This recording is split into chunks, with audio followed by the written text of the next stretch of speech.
Hi everyone. Today I'm going to teach you how to make a Christmas fruit cake or a rich plum cake. It's December, it's Christmas time, and it's time for us to start baking. So these are lovely cakes and it's very easy to make.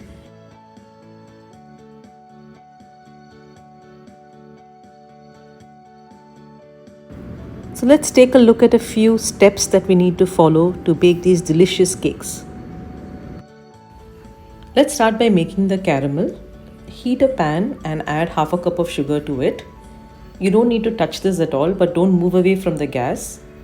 As it keeps heating, the color of the sugar will turn brown. It will start heating up, it will start melting. And this is how your caramel is made.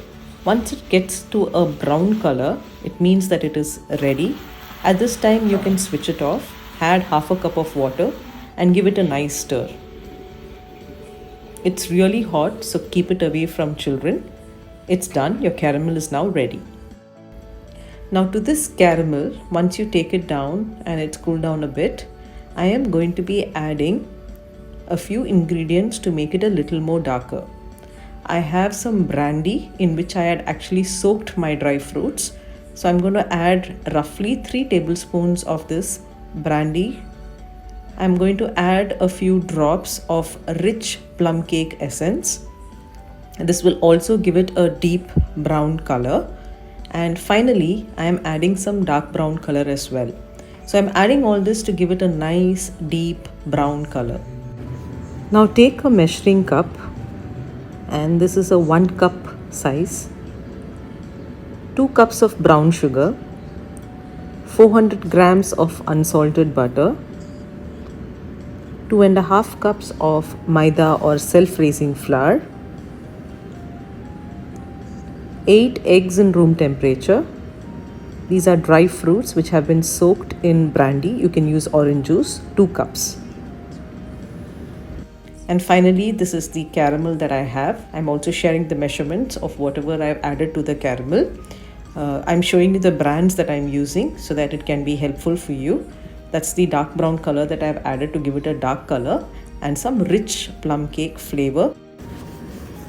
I'm using about half a tablespoon of baking soda and 1 tablespoon of baking powder and half a teaspoon salt. I'm using 2 kinds of nuts to make this cake. I have walnuts and pecans. They're delicious and they'll add a lot of flavor to the cake. And finally, the spices that I use: cinnamon, half a teaspoon, cloves, half a teaspoon, ginger, 2 tablespoons, and tea masala or garam masala, half a teaspoon. Take a large mixing bowl and add your butter and the brown sugar. Mix this really well.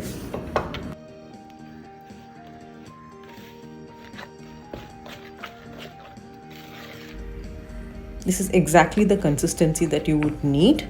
Now that it's ready, add in the eggs. You can add in the eggs one at a time. I usually keep the eggs out so that I can keep them at room temperature. So you give it a nice stir, you keep stirring it, or you give it to your kids to stir it for you. That makes it a lot easier.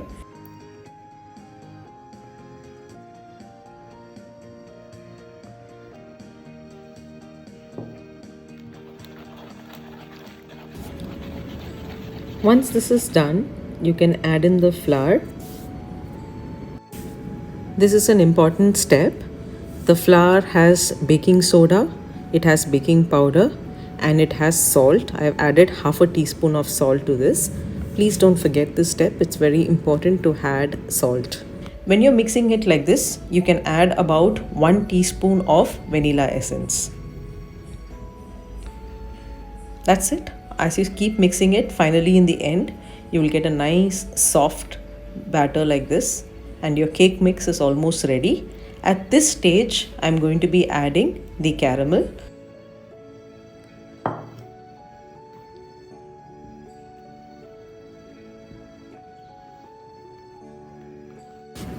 I have one more step to do because I forgot adding the spices to the flour. Please add the spices to the flour and not like me at the end. But anyway, I'm adding it at the end, and I'll ensure that I mix it up really well with the batter.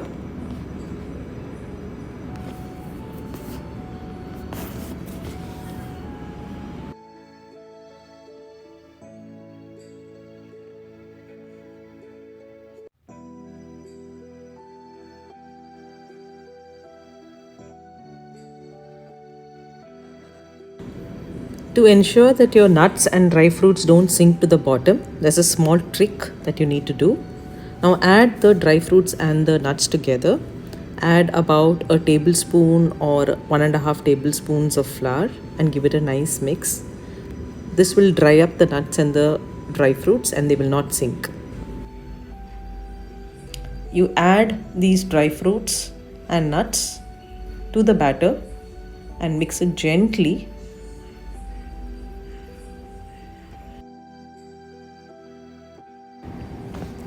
At this stage, you must remember to preheat your oven. So preheat your oven at 170 degrees for 20 minutes. See, that's it. Your batter is beautifully ready.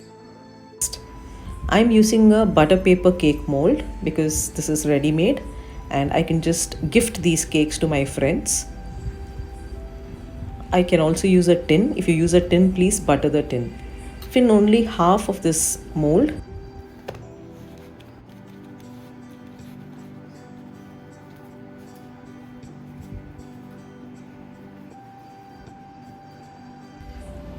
On top of the mix, you can also add dry fruits or nuts, or you can just simply add nuts.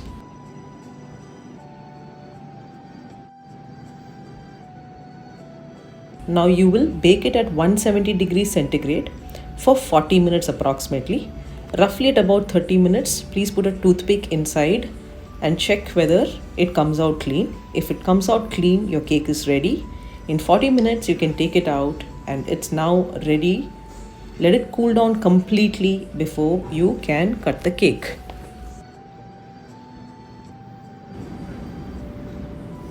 So I baked a cake for my family and I'm going to show you how it looks.